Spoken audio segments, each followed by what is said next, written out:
Hello and happy Wednesday, everyone. Welcome to the American Family Insurance DreamBank, where we believe in the transformative power of dreams. I'm Hannah, Dream Curator here at DreamBank, and on behalf of our team, we are absolutely thrilled to have you with us today. For those of you who have attended our virtual or in-person events in the past, welcome back. And for those of you who are joining us for the first time, I'd like to take a quick moment to introduce you to DreamBank. So here at American Family Insurance, we believe that communities are stronger and the future is brighter when people are actively pursuing their dreams. That's why we created DreamBank, an inspirational community destination and digital experience dedicated to dreamers everywhere. From our daily event series to our immersive signature programs, our hope is that there's something for every dreamer. Our offerings are designed to help you celebrate the dream journey, overcome obstacles, and stay motivated. So this afternoon, I have the honor of introducing our featured speaker, Galen Metz. Galen is a Madison author, speaker, consultant, magician, and retired healthcare CIO. Today, he will be presenting on how to live the retirement of your dreams.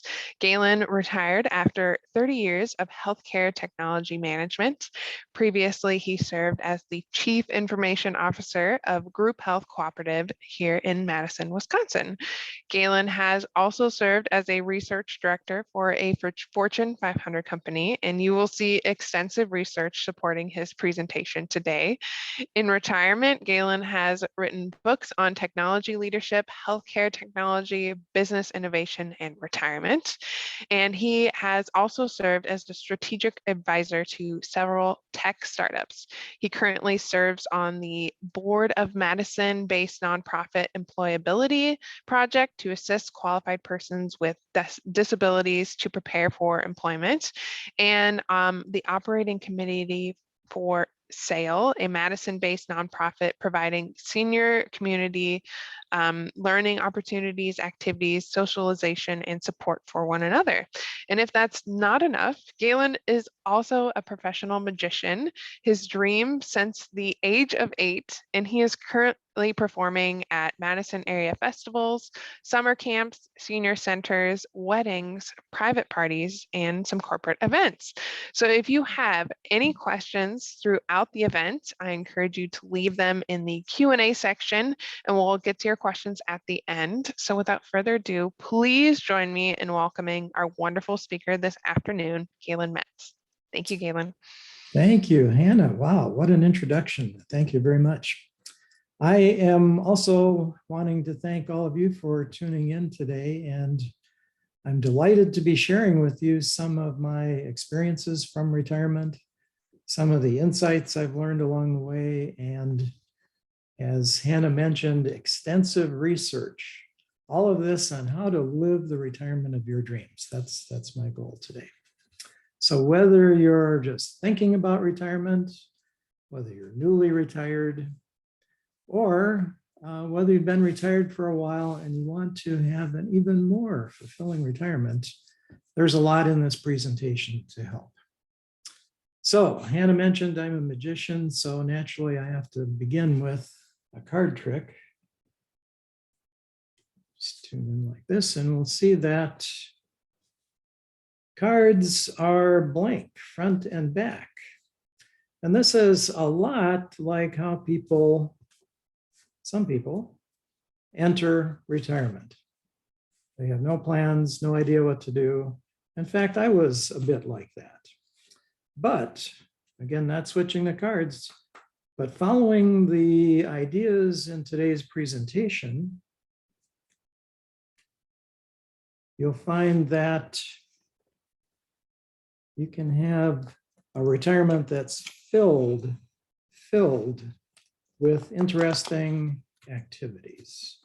So with that, let's begin. I'm going to share my presentation next.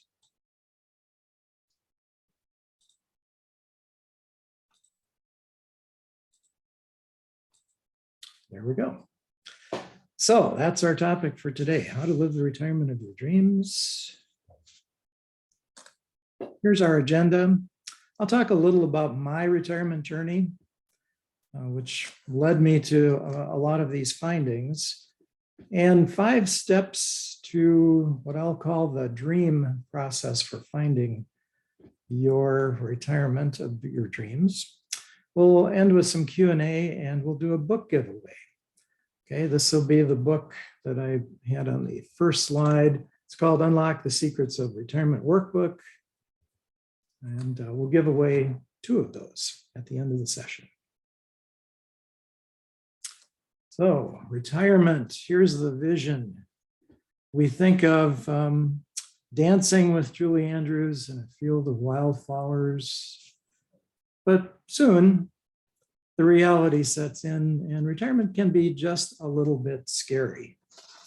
Now, why is that? Well, for me, it meant giving up meaningful work. I also had personal growth, studying technology, health insurance. So there was a lot of personal growth there, a lot of mental exercise. I had a very rigid schedule, so I knew where I was going to be every day. I had achieved some modest success along the way.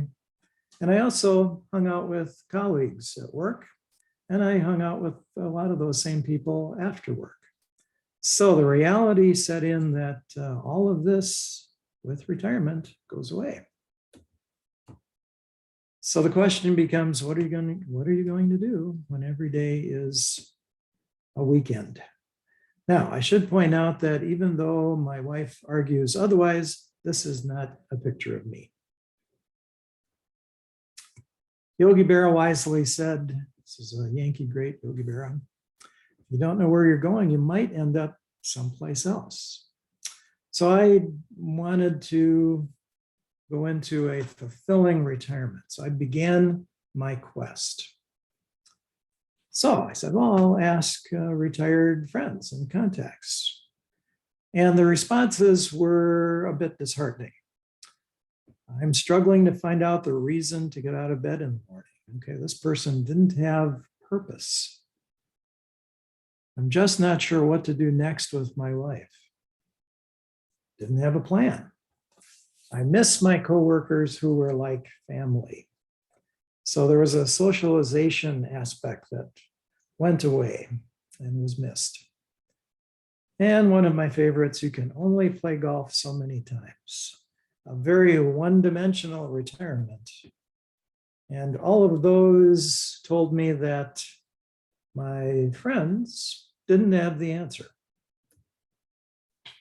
So I said, well, certainly there's some books I could read that would tell me how to have a fulfilling retirement.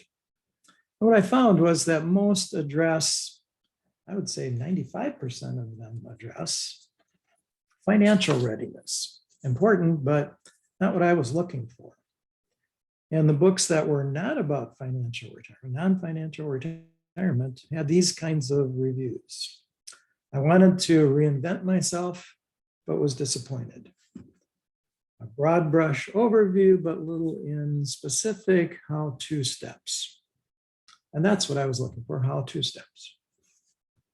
Books did not have the answer either for me.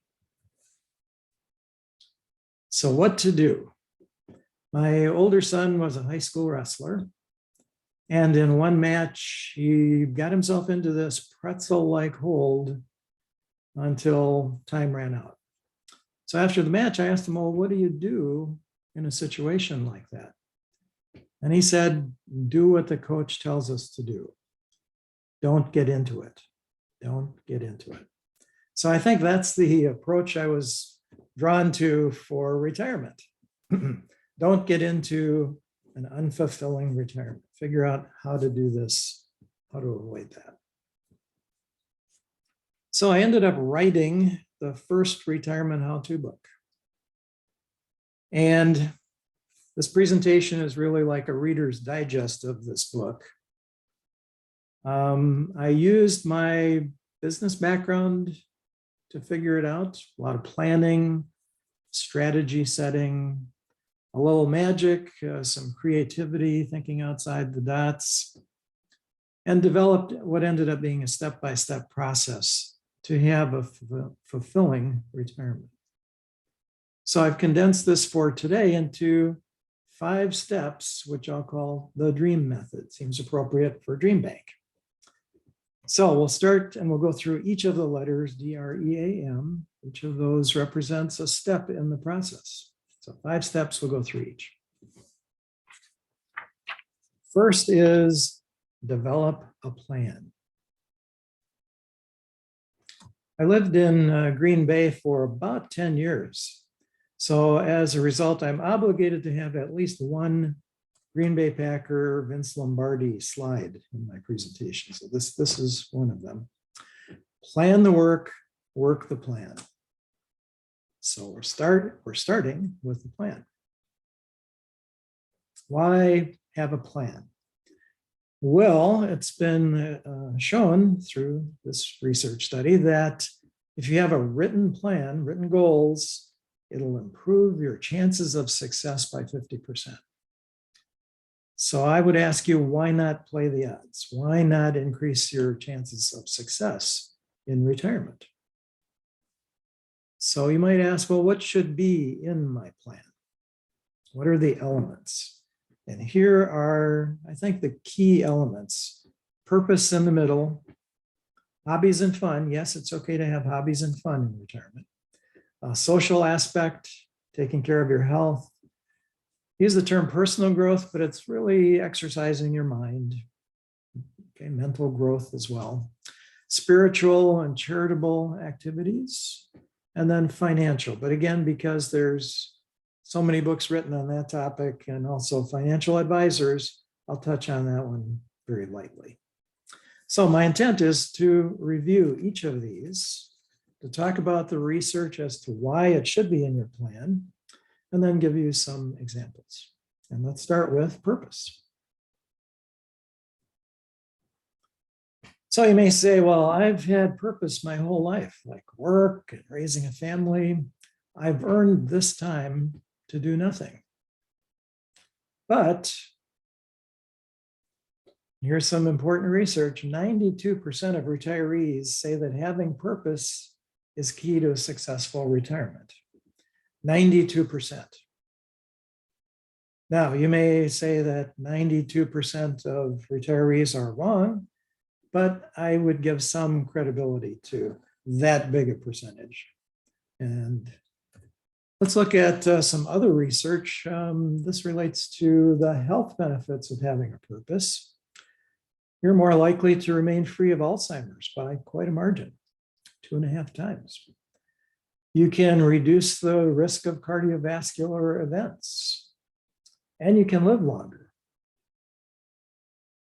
There's even a study that was done that shows having a purpose gives you greater happiness, even greater happiness than your grandchildren. Hard to believe, but that's what the research showed. So purpose is important, an important element in your plan. So let's now look at some examples. Walt Disney's purpose, to make people happy. Oprah inspire others to be more than they thought they could be. And mine, very simply, is to help others. That's, again, through webinars like this, through the books I've written. Now, you may find that your purpose may be about learning, about creating art, about connecting with others. And if, excuse me, if you know your goal, if you know your purpose, you're all set. But maybe you don't. So how do you find your purpose? And here are some techniques. And first is ask yourself. And the technique that I found is the best for this is keeping a daily journal. And you don't have to do this forever, but maybe for a few weeks, a couple of weeks. And ask yourself at the end of the day, what made me feel good about my day?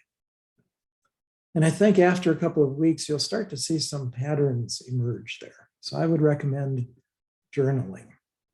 You might also just ask yourself, what are the things I care about? And that may lead you into some nonprofit areas of activity, etc. To learn more about yourself, you may take some online tests. I like these because following two personalities.com, 16personalities.com, and viacharacter.org, I like them because they're free. And they do provide insights into characteristics about yourself. And then lastly, if you're struggling to figure this out by yourself, ask others. Ask others what they think your purpose might be and get some insight from that.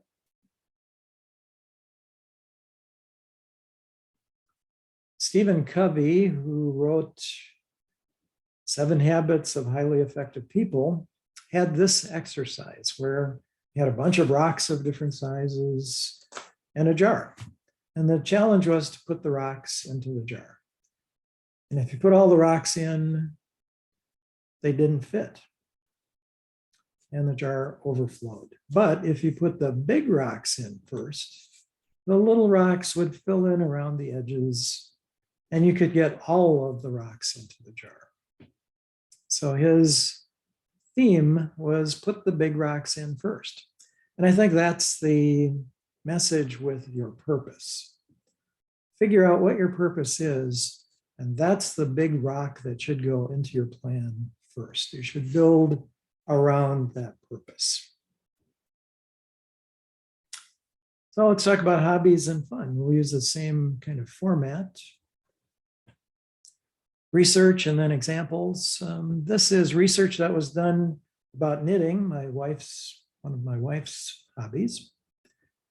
And in this study, 34% of the people were happy before they started, and after knitting for a while, 81% felt happy.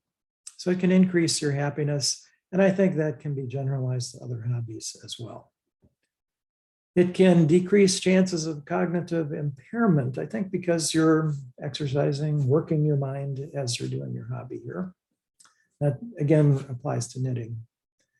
But again, examples could be not just knitting, but other crafts. Travel. You may want to travel for fun. Now, in my particular case, I traveled a lot, extensively, for business. So the glimmer of travel was not as great for me. I had done that. And one year, I think I traveled to 27 cities for up to a week. So if you travel a lot, the luster had worn off. But for you, maybe not. I have a friend who has a hobby of genealogy, so explores not only his family tree, but has provided insight and guidance to others in genealogy. I have another friend who joined a rock band in his 60s. So never too late. And just think about it, maybe something you've put off in your career or because of your career. In my case, that was magic.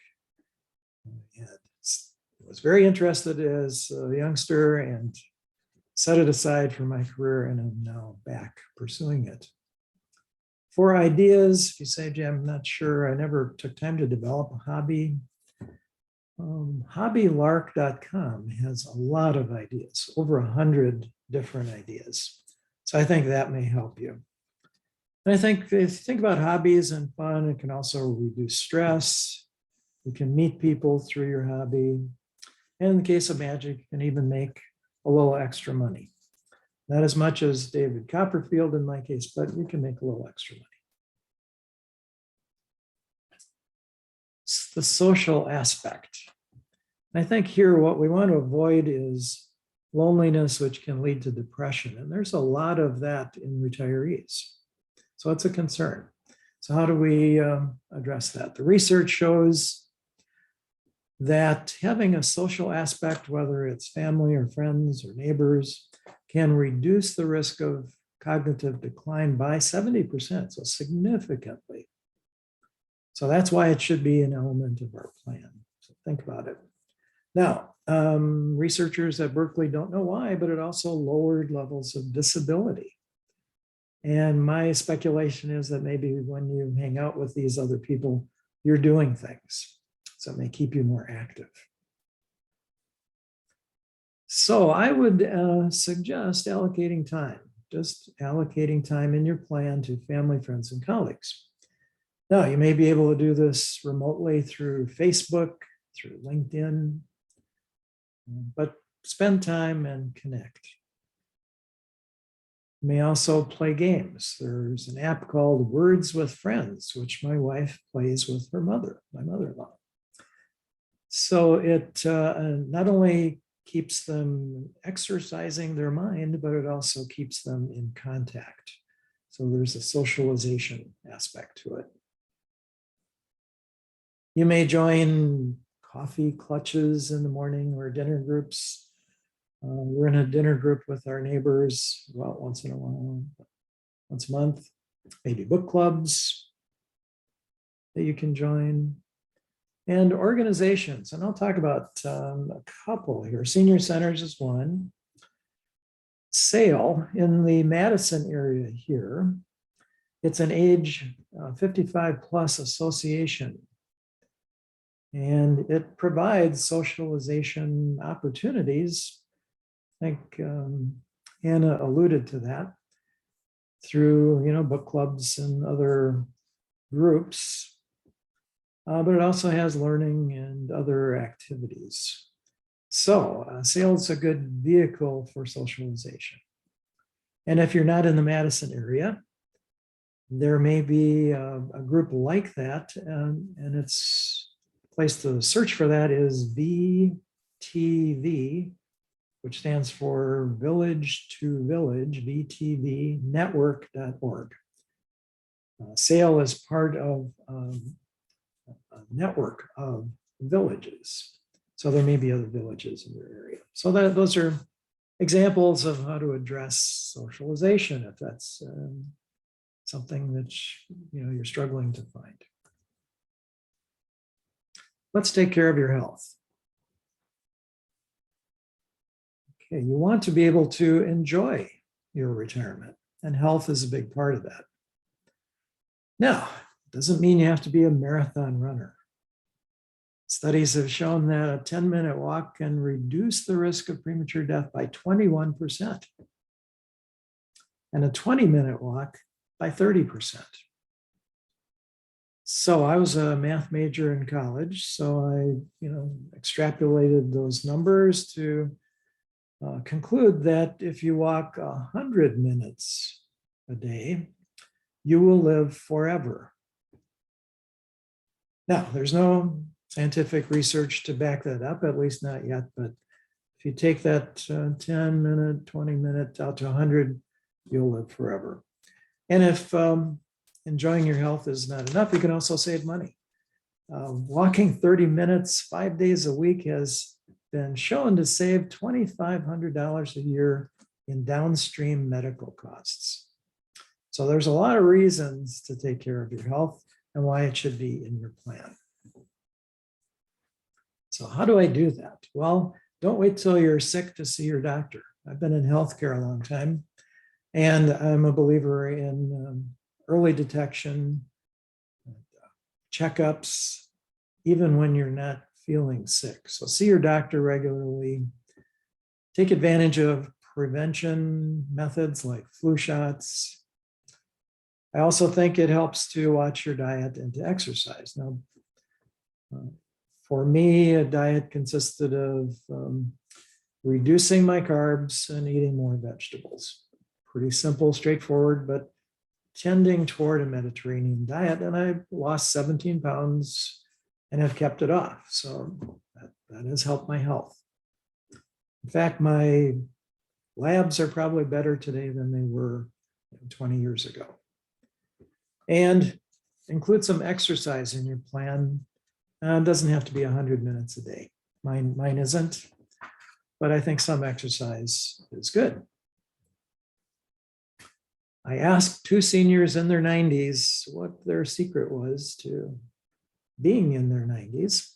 And they simply said, these are 2 separate people, 2 separate questions. And they both said, you got to keep moving. So I believe that that's part of the answer here, taking care of your health. Personal growth, and this is exercising your mind. And I think just like your physical health, your mental health, it's a use it or lose it kind of deal. So research shows that it can improve your satisfaction with life and improve your memory function. Seems kind of logical, I guess. Use it or lose it. And examples of exercising your mind would include reading. Could be using technology, like example might be like Zoom. You can do online research now. You can take online classes. And I'll warn you about Wordle, the New York Times word game. Exercises your mind, absolutely. But fair warning, it can be addictive. It can be hard to stop once you start Wordle.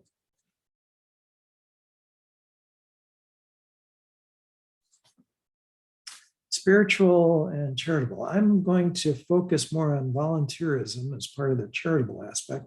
Not going to prescribe how to worship. So let's look at some research about charitable activity and volunteerism. It can lower rates of depression, lower your risk of dying, and can give you, and this is a quote, massive increase in happiness.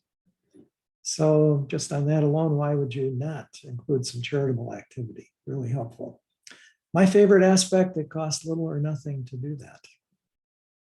Maybe it's donating your time, donating your skills.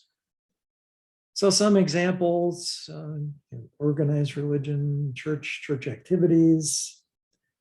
A friend of mine suggested that yoga, Tai Chi, and meditation should be included in that, not just organized religion, churches as we know it. The thing I've relied on is volunteering at nonprofits. And there is just a really good feeling that comes from doing that. And the golden rule. Just be kind to others. Do unto others as you would have them do unto you. So those are some of the charitable aspects. And let's talk financial. And just a little about financial.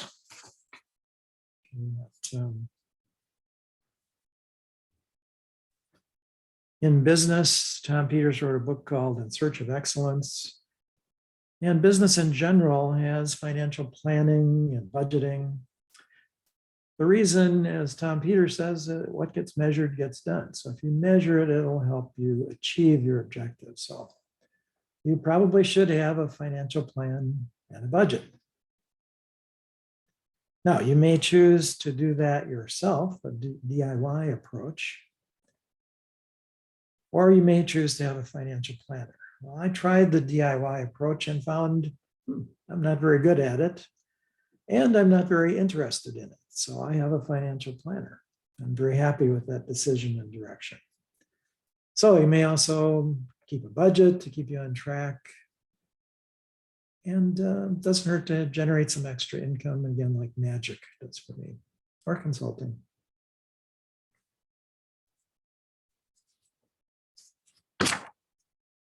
Now you may say, gee, I've got this one activity and I'm not sure where it fits. Is it a hobby? Is it a social thing?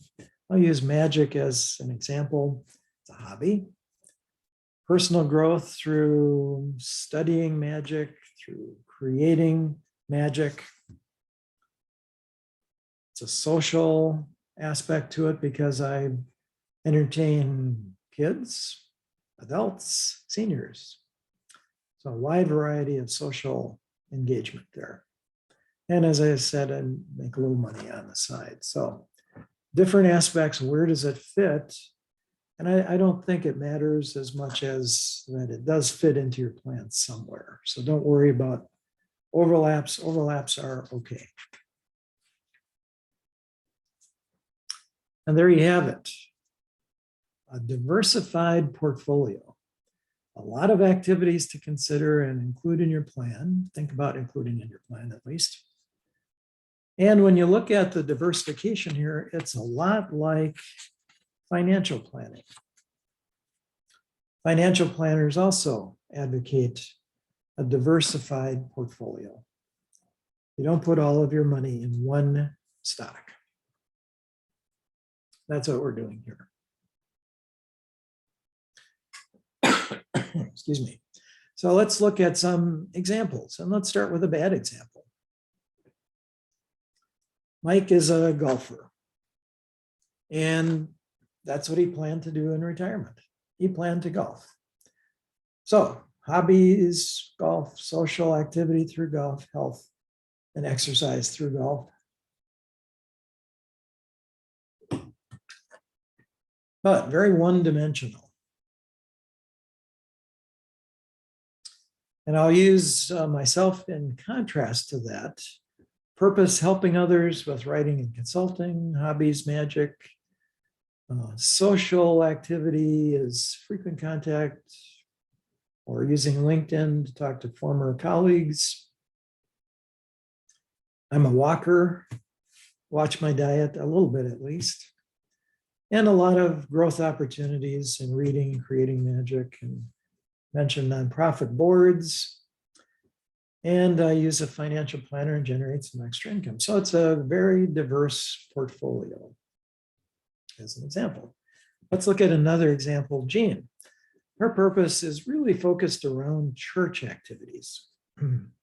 She enjoys plays and concerts, frequent contact with church members, walks, healthy diet, personal growth. This is one of my favorite things about Jean is, and I should mention names have been changed to protect the privacy of these folks. But she bought a piano in retirement with the intention of taking piano lessons. Never too late. And she does volunteerism at church and budgets monthly. So there's an example. Okay, Hannah, if you're still with us, can you think of any card in the deck? My prediction is right here. Okay, I've got one in my head. Okay, name your card. I can't change my mind here. It's the Ace of Spades. Ace of Spades. Interesting choice. Okay. Would you be amazed if the Ace of Spades were right here? I really would. I would be too. Let's turn this card over and see. Yes, there it is. It's right there. All right, thanks. You promised you'd be amazed. I'm pretty shocked at how you had that up there. I could have picked a red card. Yeah, that's true. That's true. So that's an example of having a diversified portfolio. I was ready regardless of what happened. So have a plan and have it be diversified. Now let's go to our next steps in the dream process, the dream method. The next is R for Recon Reconnaissance. And by definition, it's gaining information early, preliminary survey to gain information. So I'll translate that into try before you buy, test ideas with others, and then what do you do if you have too many ideas? So let's look at those aspects. Again, you've collected all of these ideas. Now let's do some recon. So you may choose in your plan to relocate, but makes sense to try it before you end up moving permanently. There was one couple who rented, or I think leased a condo for a year in Florida to see if they'd like it.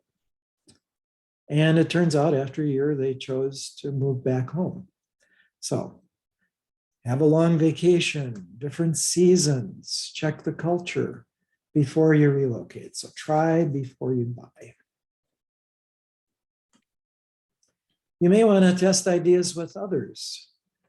I should acknowledge that this idea came from my wife, who thought those are great ideas, but you should really check with me first. So test ideas on your others, especially your significant others. You may have a great plan, but it has to mesh with the plans of others. In this example, James was home all day, every day, retired. And Susan just had too much of a good thing and she went back to work.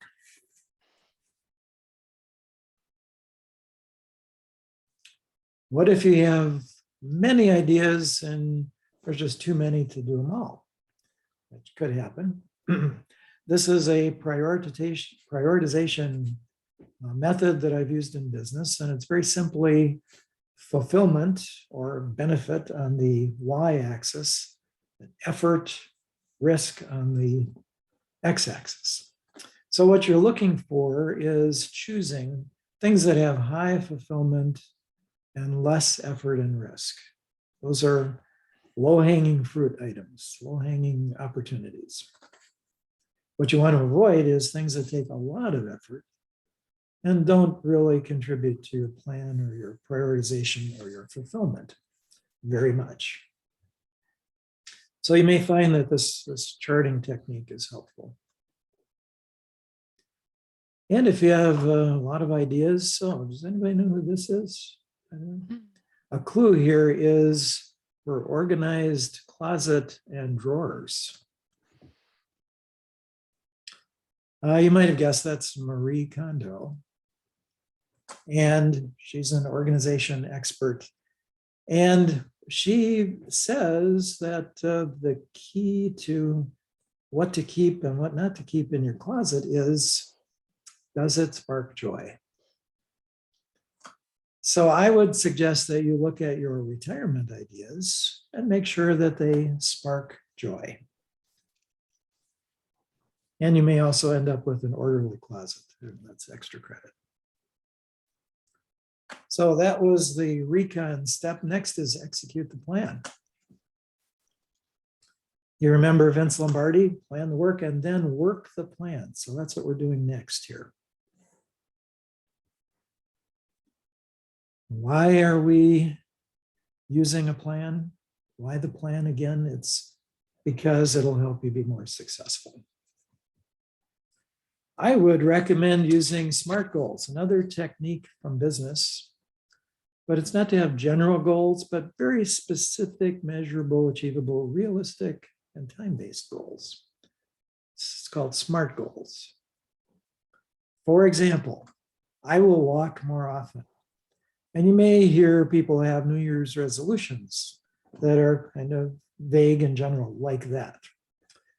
But a SMART goal will be, I will walk 3 times a week for 20 minutes for the next 3 months. Much more specific, measurable, achievable, realistic, and time-based.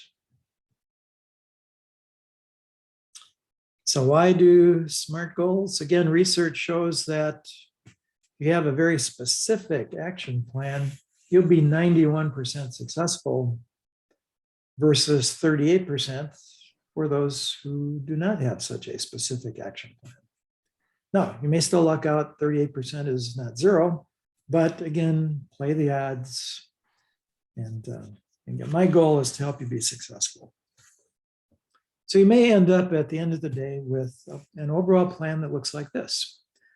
Categories by those different categories we mentioned, purpose, hobbies, fun, social, and then goals within each one of those, specific goals with some dates.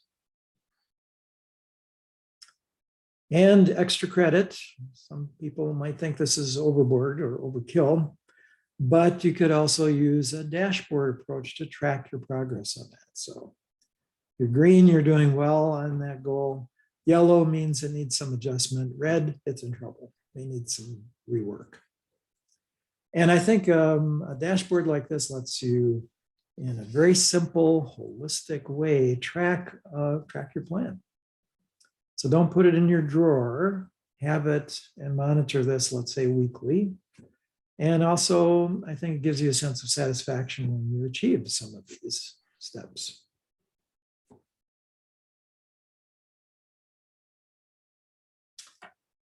So after execute comes appreciating the journey. This is stop and smell the roses. Way back in the days of Socrates, a journey is what brings us happiness, not the destination. Journey brings it. So don't ignore the journey. Don't be so focused on the destination that you don't appreciate the meaningful things and people along the way. It will help you, as the Journal of Personality Individual Differences says, will help you end your happiness. So, for example, I mentioned I'm a walker. This is from, let's see, Capitol Springs Park in Dane County. And you see the path and the water and the trees. It's really a great venue, great path. And along the way, you'll find butterflies and birds and flowers. So stop along the way and appreciate that you're not just walking for exercise. You can actually enjoy your walk. Celebrate your successes. I think that's great for motivation, keep you going. And the last step, modify as needed.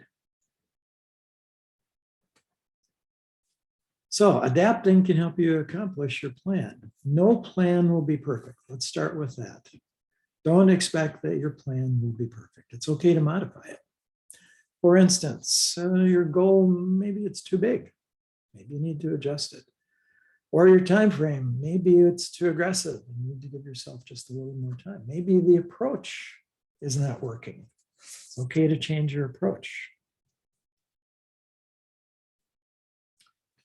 So if you're good at adjusting, your plan is 6 times more likely to meet objectives than if you're not very good at change. So again, modification is okay. And if you're good at it, you're golden. One of my favorite quotes from Claire Cook, if plan A doesn't work, the alphabet has 25 more letters. So modification of your plan. Quick recap, we have developed the plan, some recon work, execute the plan, appreciate your journey, modify as needed. That's the DREAM 5-step method. And if you think about financial planning, I know some of you have a financial planner, you'll have a written plan. You don't just give the money to a planner and hope for the best. There'll be a written plan of where that money's going. Typically, there'll be a diversified portfolio. They won't take all of your money and invest it in cryptocurrency or a single stock. Diversified portfolio. Track progress. They don't just go away and hope for the best. You'll be checking in periodically to see how your investment plan is working. And as circumstances, as the economy changes, adjustments will be made. And I think that's exactly what this DREAM method is. Only it's not about your finances, it's about your life in retirement.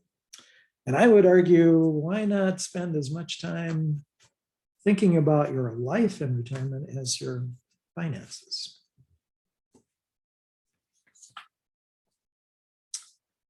You deserve this. You deserve the life you've dreamed about.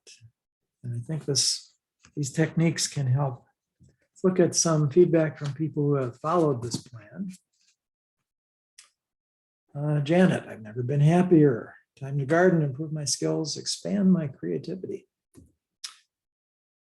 Deb, my life is filled with activities and I made it a point to make new friends. So she's got a plan and she is executing the plan.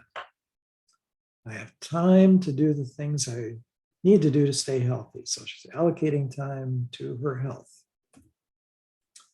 So let's talk about some questions. Okay, and the first is, what about going back to work? What about going back to work? So you may recognize Tom Brady, and he retired for, I think, 6 weeks and then went back to work. And I think the answer, and I thought about this a lot, if you're working or if you're working part-time, are you really retired? And I think the answer that I've come to is yes. The answer is, does this work or part-time work align with your plan for retirement? Does it give you socialization activities, a feeling of accomplishment? Does it help you exercise? Does it exercise your mind? If it's aligned, I think it's okay. If it adds stress and doesn't really do anything for you from a retirement plan perspective, maybe not. Now, if you have to for the money, okay. But I would say alignment with your plan is the key here. Then there are those who might say, oh, I'm not a planner. I live spontaneously. Well, I think the plan gives you some guardrails. So it helps you generally head west in the proper direction, but you can take time off for a detour. Doesn't eliminate spontaneity. So if you're headed to a trip west, it's okay to take a quick side trip to the Black Hills or something like that. So spontaneity does not mean you can't have an overall plan. Is this dream method too much work? Well, if you think about it, there's a little work here, a little self-assessment, a little planning, but think about you might be living for another 20 or 30 years. So I think this is a very small investment giving the fulfilling life you may have for those 20 or 30 years. Is it too late for me to start? This is a quote from George Eliot. It's never too late to be who you might have been. So the answer, and I think I've had some other examples along the way, it's never too late. The only gotcha in here is you can't plow a field simply by turning it over in your mind. You actually have to do some work. And I would encourage you to make a diversified plan and then to take some action on it. So there we have it. That was our agenda. I talked a little about my retirement journey, how I came to write the book. 5 steps in the dream process. We did some Q&A, but we'll open it up for more soon. And then we'll do the book giveaway.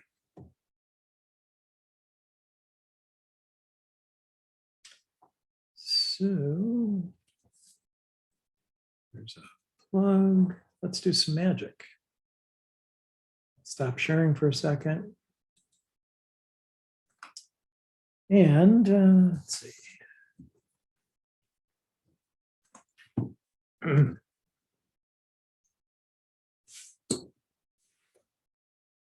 Speaking of red and black, 1, 2, 3. 1, 2, 3. Now, in this case, I'm going to tilt it back up just a little bit. Okay. Okay, so I've got 3 cards. All you have to do is remember the color of the cards. The color of the cards. Turn them over very slowly. So we remember that that's a black card with a black chip on there. 2 cards left. Okay. Same thing here. We will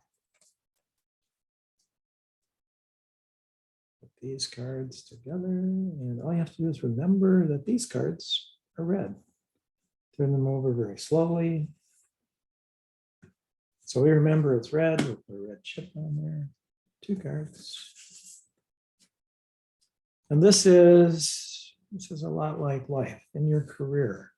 You've got everything figured out, black, black, red, red. And then retirement comes along and it's different.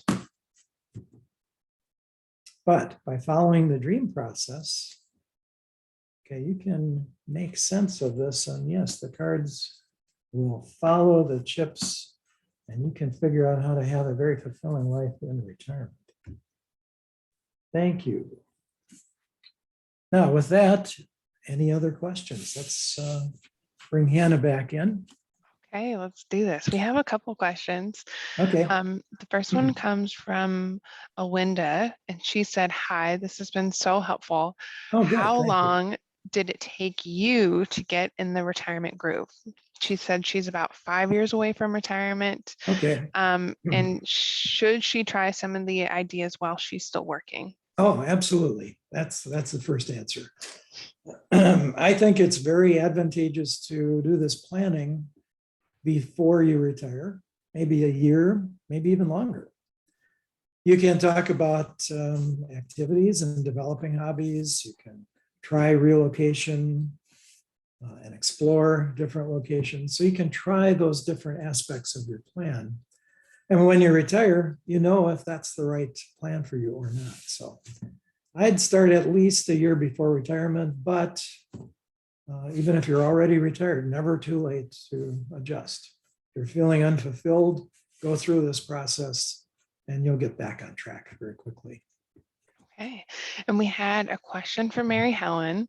Okay. It said, Galen, what was your biggest surprise in retirement, even with all your amazing planning? That's my biggest surprise. That's a tough one. And Mary Helen, I know you would ask a tough question just to challenge me today. But, the biggest surprise, I think, is that you have to keep modifying the plan. That you think about what you want to do, but circumstances change. So I wanted to write a book when I retired. Okay, what happens when you wrote that book? You have to modify your plan. Well, I ended up writing a bunch of other books, but I think the idea that it's a continuous process. That's probably my answer to Mary Helen's very challenging question. Thank you for the question. Another question we had was, Yes. how do you navigate doing enough to keep you busy, but not too much that you're overwhelmed? Wow. This is somebody that must know me, because I think I'm always on the edge of doing too much. I think it's talk about work-life balance. I think there's a retirement kind of life balance in play all the time as well. So I think it's important to do as many of the things, but maybe you don't do them all at once. Maybe you sequence those things out. Maybe you prioritize. You can use that grid I mentioned to maybe do some things now and do some things later. And it's okay to say no occasionally. I've had to say no occasionally. Mm-hmm. We have another question coming from Helena, and they said, great presentation. Thank you so much. Thanks. I retired 2 years ago, and I keep saying to myself, I'll start tomorrow, which usually doesn't arrive. Do you have any advice? Take the first step, even if it's a little step, but start working in that direction, and you'll get there. I'll use writing a book as an example. That was kind of a big goal, and I ended up maybe because I'm a little bit of a procrastinator too. I set a goal of just writing a chapter or an article this month, and then the next month I wrote another article. Mm-hmm. So after a year, I had 12 chapters, articles, and I put that together into my first book. So I'd say just get started and take little steps in the direction you want to go. Mm-hmm. It is quite incredible, the amount of books you've written in your retirement, Galen. I have to say that is a huge accomplishment all on its own. Okay, I think we have time for a couple more questions, but I just quickly wanted to share with everyone, if you missed some of the presentation or you wanted to watch it again, it will be on our YouTube page. I'll put that link. Well, Galen's answering his next question. I'll put it in the chat so you can watch it, but there's also a lot of other content on our YouTube channel, kind of some events around maybe finding your purpose or discovering your purpose. So some of these things that Galen mentioned might be a good way to maybe find a little bit more information on them. So just a quick plug for that. But another question we had was, how do you adjust to big life changes in retirement? So say something like a major life event, but you're retired. Have you had any experience with that? And do you have any advice? Yes. The answer is yes. I have encountered some of that. And I think the answer is just to adjust your plan, modify the plan. Mm-hmm. So, sometimes things don't work the way you want them to work out, or you get surprised. I think it's just readjust and take what you're given and reconfigure your plan to go forward with that new information. Okay. We had a question from Zach, and they Okay. said, what do you recommend for planning in the shorter term for retirement, as in planning out your days and weeks to stay busy? Okay, a shorter term plan. Well, thank you for the question, Zach. I appreciate it. In the short term, I still think finding your purpose is really important. So if you were just doing baby steps, I would start there because I think that can drive a lot of your other supplemental decisions and steps. So I would make some progress on trying to figure out your plan and baby steps. You can always work on developing a hobby, developing a new interest, exploring, doing some research on retirement, like reading my book. I'm just teasing. Well, Galen, I just wanted to thank you so much for sharing your Thanks. time and your insights with us today. Thank you. I took some notes. I hope I'm not near retirement quite yet, but if I am in the future, I really learned a lot and just wanted to say thank you for all your time and energy that went into this for all of us today. Thanks to you. And you'll be very well prepared for retirement if you start now. So, I know. and I have a couple years. Thanks to everybody for attending and for the questions. Very good. And then here at DreamBank, we truly believe in the power of dreams and celebrate that our community is made up of fellow fearless dreamers such as yourself. So as we wrap up, we always like to ask our speakers this one final question, but what is one piece of advice you have for somebody who is pursuing a dream right now? Well,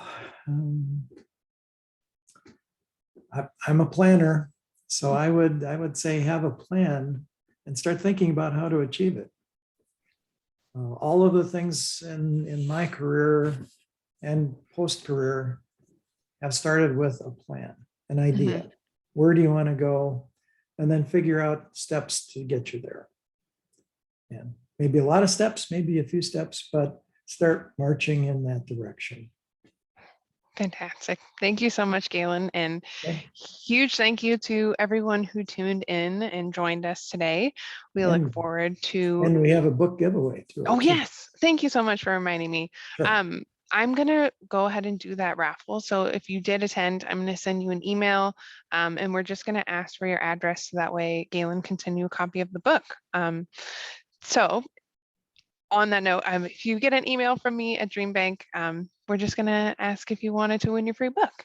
But also wanted to just close out the event and saying that we really look forward to hosting you all again soon. You can learn more about our upcoming DreamBank events and content design with your mind. I'm stumbling here. Content design with your dreams in mind at antfam.com/dreambank and by connecting with us on our social channels. So on behalf of American Family Insurance and DreamBank, we really look forward to hosting you all again soon. Until then, keep dreaming fearlessly and have a fantastic rest of your day. We really thank you for being here. Thank you so much. Bye, everyone. Thank you.